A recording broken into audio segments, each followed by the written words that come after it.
ভাইয়া 4 দিনের মাথায় সে আমার গায়ে হাত তোলা শুরু করে। আমি আপনাদেরকে ছবিও দেখাতে পারবো।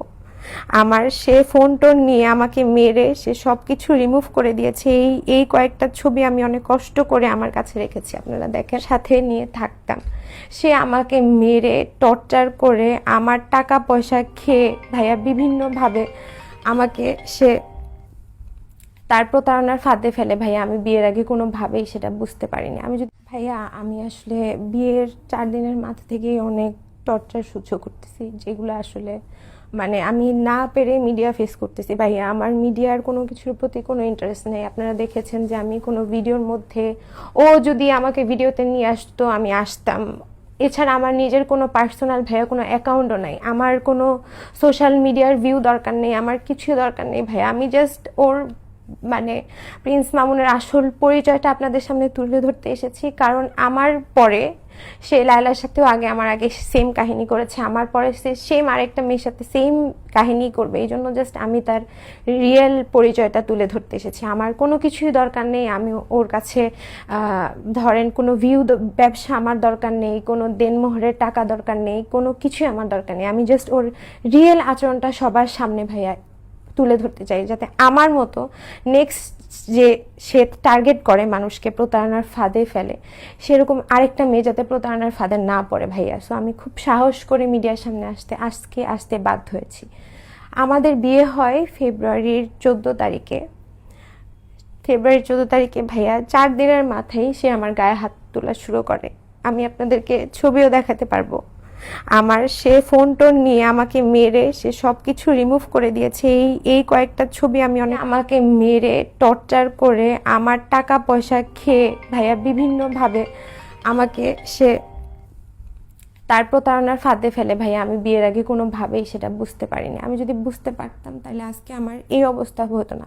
4টা মাস আমাকে অনেক মানুষ দেখেছে, পরিচিত মানুষ। আমি কিভাবে মার খেয়েছি ভাইয়া আমি এখনো ওই দিনগুলো ভুলতে পারিনি। আমার গলার মধ্যে যেভাবে ভাইয়া প্রেস করে আমার সাদা ফেনা বের করে দিয়েছে, আমি 4টা মাস ভাইয়া মৃত্যুর মতো ফিল করেছি। আমাকে প্রতিদিন ভাইয়া সে মেরেছে, 1টা 2টা দিন না, প্রতিদিন সে আমাকে মৃত্যু যন্ত্রণা দিয়েছে। সে যখনই তার টাকার প্রয়োজন হতো তখনই সে বিভিন্ন ভাবে সে একটা এডিক্টেড, সে একটা ইয়াবাখোর। তার সাথে আমার সম্পর্কের শুরুর কিছুদিন পর থেকে আমি জানতে পারি সে বিভিন্ন মেয়ের সাথে নোংরামি নষ্টামি করে বেড়ায়। তখন আমি তার সাথে সম্পর্ক শেষ করে দিই। সে আমাকে সৌদি আরবে যে আমার কাছে ভিডিও আছে, আমাকে গিয়ে ওখানে ক্ষমা চাইছে যে আল্লাহর ঘরে আসলে তো আল্লাহও ক্ষমা করে দেয়, তুমি আমাকে ক্ষমা করে দাও। আমি তাকে বিভিন্ন মেয়ের সাথে ধরি যে সে আমার সম্পর্ক থাকা অবস্থায়ও তার বাসায় বিভিন্ন মেয়ে নিয়ে নেশা করতেছে, মেয়েদের সাথে ফিজিক্যালি ইনভলভ হচ্ছে। আমি এগুলো জানার পরে তার সাথে সম্পর্ক শেষ করে দিই, কারণ তার সাথে সম্পর্ক শুরুতে আমি আমার ফ্রেন্ড সার্কেল হারিয়েছি। আপনারা তো জানেন তাকে সমাজের মানুষ কেউই নর্মালি অ্যাকসেপ্ট করে না। সে অনেক ম্যানিপুলেট করে, সে বলে মানুষ তাকে ম্যানিপুলেট করে, কিন্তু আসল ম্যানিপুলেট সে করে।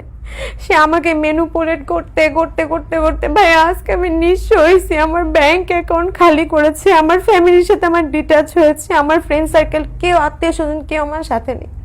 আমি না পেরে আপনাদের মিডিয়ার কাছে আসছি ভাই। আমার জানের কোনো সিকিউরিটি নেই, এখনো তার সাথে আমার ডিভোর্স হয়নি। সে প্রতিদিন আমার বাসার সামনে এসে ভাইয়া অনেক সিন ক্রিয়েট করে, আশেপাশে মানুষদেরকে আপনারা জিজ্ঞাসা করেন। তারপর কালকে এসে আমার বান্ধবীর ফোন চুরি করে সে নিয়ে গেছে। আমি বাসায় ছিলাম, আমার খালাতো বোনের একটা ছোট বাচ্চা, ওরা দুজন বাসায় ছিল। আমার বাবা অসুস্থ, আমার মা গেছে আমার বাবাকে নিয়ে আসতে। তো ওইখানে সে এই সুযোগ পেয়ে আমাকে বাসায়, আমার কেউ ছিল না বাসায়, সে আমার বান্ধবী আমার বাসায় বেড়াতে আসছে। আমি ওকে নিয়ে একটু বাজারে গেছি, আমার বাবা মা বাসায় নেই, কারণ আমি তো সেফ ফিল করতেছি না ভাইয়া। আমি বাসায় আমার কাজিনকে নিয়ে আসছি, কারণ সে তো যে কোনো মুহূর্তে আমাকে মেরে ফেলতে পারে ভাইয়া। সে আমাকে অনেক লাইফ থ্রেট দিচ্ছে, অনেক বেশি লাইফ থ্রেট দিচ্ছে। আমার জানের কোনো সিকিউরিটি নেই। আমি তাকে ছাড়বো দেখে সে আমাকে বলতেছে তুই যদি আমাকে এখন ছাড়িস আমি এখন তোকে মেরে ফেলবো, কারণ সে তার টাকা পয়সা, সে তার যে এক্সপেকটেশন ছিল সে এটা ওই এক্সপেকটেশন অনুযায়ী অর্জন করতে পারেনি। সে আমাকে প্রতিনিয়ত মেরে ফেলার থ্রেট দিচ্ছে। তাকে যমুনাতে একটা দোকান করে দেওয়ার কথা ছিল, সে আমাকে বলেছিল যে যমুনা ফিউচার পার্কে তাকে একটা দোকান করে দিবে। বিয়ের আগে সে গোপন ভিডিওগুলো নিয়ে আমাকে বিভিন্নভাবে বলতো যে আমি এগুলো ছেড়ে দিব। তখন সে ইভেন তার মোবাইলে আপনারা যদি ঘাটেন, তার মোবাইলে এরকম বহু মেয়ের ভিডিও সে এরকম ব্ল্যাকমেল করে আসছে। আমি বললাম না ভাইয়া, সব মেয়ে মিডিয়ার সামনে আসে না, সব মেয়ে এক্সপোজ হয় না। এরকম তার বহু কাহিনী আছে যেগুলো আপনারা হয়তোবা জানবেনও না। আমি এক্সপোজ হয়েছি বা লাইলা এক্সপোজ হয়েছে, এরকম বহু কাহিনী তার লাইফে আছে। আমার অনেক মানে প্রাইভেট ভিডিও তার কাছে আছে। সেই যেহেতু আমার হাজব্যান্ড, তো আমি এগুলা নিতেও পারিনি, ডিলেটও করতে পারিনি। বললাম না আমি তার বাসায় থাকি ভাইয়া, আমি এগুলো কোনো কিছুই করতে পারিনি। আমার ফোন তার আন্ডারে ছিল, আমার ফেসবুক, ইনস্টাগ্রাম, আমার হচ্ছে হোয়াটসঅ্যাপ এখনও তার কাছে। আমি এগুলো জানি না। সে মানুষের কাছে মেসেজ দিয়ে সে আমাকে, তার সব কিছু তো প্ল্যান করা ভাইয়া, আমার তো প্ল্যান করা ছিল না। সে প্ল্যান করে রেখেছে কোন স্টেপের পর সে কোন স্টেপ নেবে, আমি আপনাদেরকে ফেস করলে সে এটা কীভাবে রিকভার দিবে, তার কাছে এই প্ল্যানও আছে। প্রাইভেট ভিডিও লাইলাটা ছাড়েনি। আর আমার অনুমতি ভাইয়া, যেহেতু সম্পর্কে ছিলাম, আমি তো ভুল করেইছি। আমি আপনাদেরকে শুরুতে বললাম ম্যানিপুলেশনের শিকার ছিলাম, আমি তো ভুল করেছি। আপনাদেরকে বারবারই বললাম যে আমি তো ভুলের শিকার ছিলাম। ভুল তো আমার দ্বারাই হয়েছে। তখন আমি তার সাথে সাথে সে যা করেছে তার সাথে সব কিছুতে আমি এগ্রি ছিলাম। আমি অনেক একা হয়ে গিয়েছিলাম ভাইয়া। আমার একটা সাপোর্টার কেউ ছিল না, আমার ফ্রেন্ড সার্কেল ছিল না, ফ্যামিলি সাপোর্ট ছিল না। সো তাকেই আমি দুনিয়া বানিয়ে নিয়েছিলাম। সে যেটা করতেছিল তার সাথে সাথে আমি সবই তাল মিলাচ্ছিলাম। কি দিচ্ছে প্রতি মুহূর্তে আমাদেরকে ডাকা, প্রতি মুহূর্তে আমাকে পার্সোনাল ভিডিও আপলোড করে দিব, তোর এটা আপলোড করে দিব, এটা আপলোড করে দিব। ইভেন ও আমাকে যে কথাগুলো বলাতে চেয়েছে ভিডিওর মধ্যে, এরকম অনেক জিনিস আছে ভাইয়া। কজ সে তো প্ল্যান করে আমার লাইফে এসেছে, আমার তো তাকে নিয়ে কোনো প্ল্যান ছিল না। সে আমাকে করায় রাখতো, এরকম সে ক্র্যাক, সে একটা নার্সিসিস্ট। আমি জানি না আমি এটা করার পরে ও আমাকে সেটাও জানি না। আমার অনেক টাকা পয়সা নষ্ট হয়েছে, আমার এটা নিয়ে কোনো দুঃখ নেই, আমার কোনো কষ্ট নেই টাকা পয়সা নিয়ে। বাট আমি সেভ হতে চাই, আমাকে আপনারা একটু সেভ করেন। আমার লাইফ নিয়ে অনেক যাচ্ছি, আমাকে 4টা মাস অনেকটা অনেক আমাকে ওই দিন ডেকে নিয়ে আমার ফোন থেকে সব রিমুভ করে দিয়েছে। বিকজ আমি বলেছি যে আমি কেস ফাইল করব। আমি এটা বলার পরে আমাকে মেরে আমার ফোন থেকে সব রিমুভ করে দিয়েছে, সব প্রমাণ। ও আমার অনেক টাকা পয়সা খাইছে ভাই। আমি আবারও বলি, আমার ওগুলো নিয়ে কোনো কষ্ট নেই। আপনারা জাস্ট আমার লাইফ বাঁচান। আমি আপনাদেরকে একটু রেকর্ড শোনাই ও আমাকে কিভাবে লাইফ থ্রেট দিচ্ছে। ও বলে যে 6টা পারেনি, তুই কি করতে পারবি? কারণ আমি এতদিন কাউকে আপনাদেরকে কিচ্ছু বলিনি, কোনো স্টেপ নেইনি। এই যে দেখেন আমাকে কিভাবে মারতো।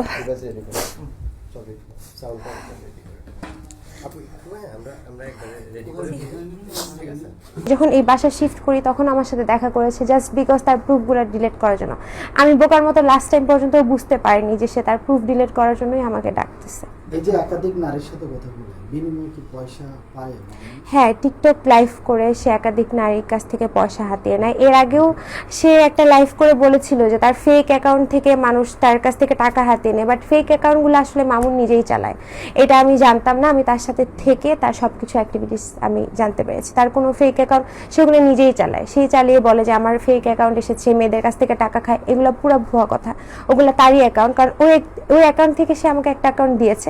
তখন আমি বলেছি যে এই অ্যাকাউন্ট না তোমার ফেক, এখানে না বিভিন্ন মেয়ের সাথে কথা বলে টাকা পয়সা খায়, তাহলে তুমি এই অ্যাকাউন্ট চালাচ্ছ কীভাবে? পরে বলে আমি হ্যাকারের কাছ থেকে নিয়েছি। সো আমি তো তখন ভাইয়া এই জিনিসগুলো বুঝতে পারতাম না। আমাকে যেভাবে ও ম্যানিপুলেট করতো আমি সেভাবেই বুঝতে পারি। এই জন্যই আমার আপনাদের সামনে আসা যে আসলে আমার মতো নেক্সট একটা মেয়ে কোনো কিছু শিকার হওয়ার আগে যাতে সে আমার জিনিসটা দেখে, জানে, সত্যতা যাচাই করে। অবশ্যই আমিও মিথ্যা হতে পারি, তারা যাতে আমার কাছ থেকে সত্যতা যাচাই করে তারপর মামুনের সাথে সম্পর্কে জড়ায়, যাতে মামুন আরেকটা মেয়ের ক্ষতি করতে না পারে। আমার কিন্তু আপনাদের সামনে আসার উদ্দেশ্য এটাই, যাতে সে আরেকটা মেয়েকে টার্গেট করে এই ধরনের ক্ষতি না করতে পারে। আমার কিন্তু কোনো এক্সপেকটেশন নাই ভাই, আমি কোনো দেনমোহর চাই না। আপনাদের যখন ডিভোর্স হবে আমি আপনাদেরকে আবার ডাক দিব। আমার কোনো এক্সপেকটেশন নেই, আমি কিছু নিব না। ও আমার কাছ থেকে নিয়েছে, আমি জাস্ট চাই আরেকটা মেয়ে যাতে কোনো প্রবলেমে না হোক। লাইলা আমাকে অনেকবার অ্যালার্ট করেছে, আমি শুনিনি। আমি এখন মানুষকে বলতেছি যে ও আসলেই প্রতারক। সে এরকম ফাঁদে ফেলে, এটা তার ব্যবসা। আমি তো ভাই ওর সঙ্গেই থাকতাম, আমার তো কিছু করার নেই। আমি তো বললাম না আপনাদেরকে যে আমি তো পরিস্থিতির শিকার। কিছু সময় থাকতাম। No, I'm not taking nothing. So ওর সাথে কিছু সময় আমি থাকতাম, ওর বন্ধু আসতো, কিছু সময় আমি থাকতাম না, পাশের রুমে থাকতাম, ওর মার সাথে থাকতাম। সো আমি নিজের চোখে দেখেছি, আমার কাছে ভিডিও আছে ভাইয়া। হ্যাঁ, আমি আপনাদেরকে দেখাবো অন ক্যামেরা, আমি জানি না আপনারা। আচ্ছা, এই যে দেখেন। হ্যালো, আচ্ছা হ্যালো। এই মাদকটা বাসায় সেবন করতে বাসায়, ফ্রেন্ডের বাসায়। আপনি কই? আমি বাসার সামনে। তুমি কোথায়? কোন বাসা? ও আমার ফোন থেকে অনেক কিছু প্রুফ নিয়ে নিয়েছে ভাই। আমি আপনাদেরকে অনেক কিছুই দেখাইতে পারতাম, বাট আমার ফোন থেকে অনেক কিছু নেওয়ার কারণে ও এখন আমাকে খারাপ বানাবে হয়তো, বা আপনাদের সামনে আমার চরিত্র নিয়ে খারাপ কিছু করবে। আমি তো ভাই মায়ের খেয়ে আমি তো ভুক্তভোগী, আমি তো সংসার করতে চেয়েছি, আমি লাস্ট পর্যন্ত আমি পারিনি। না হলে আমার তো ভাইয়া মিডিয়ার সামনে এরকম আলোড়ন করে, আমার তো ভিউ ব্যবসা না, আমি তো কোনো আইডি বানাচ্ছি না, আমি কোনো ভিডিও বানাচ্ছি না,